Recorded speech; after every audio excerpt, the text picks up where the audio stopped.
In the canyonlands of eastern Utah, a proposed site for the state's first nuclear power plant.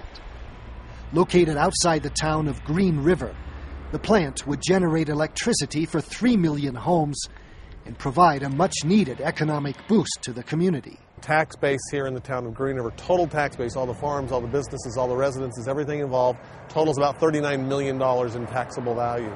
This project would be taxed at probably somewhere between $5 and $9 billion. But the Green River itself, a major tributary of the Colorado River, controls the fate of the first atomic power plant in the West in 23 years. Whether it be oil shale or coal gasification plants or nuclear power plants or so on, quite frankly, there's not enough water to support all these things. The nuclear reactors at Green River would require 50,000 cubic feet of water annually, enough for 100,000 homes.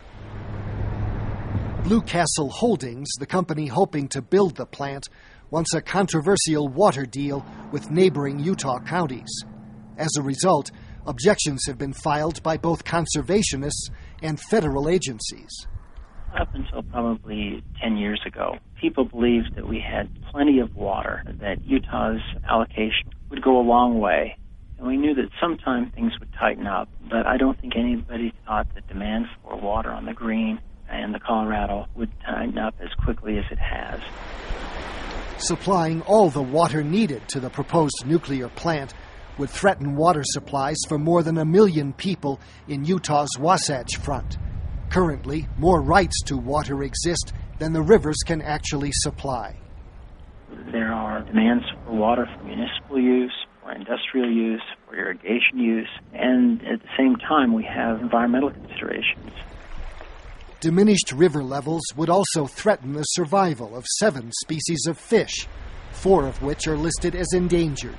In a river system such as this, even a small incremental drop can strand endangered fish habitat. Endangered fish, in a way, don't have a water right at all, except for what we provide to them so that they can continue to exist. The nuclear plant at Green River could take years to build and cost between $7 to $15 billion. But the biggest hurdle is the limited supply of the lifeblood of the West, a problem now being considered by the Utah State Engineer. For This American Land, I'm Gary Stryker.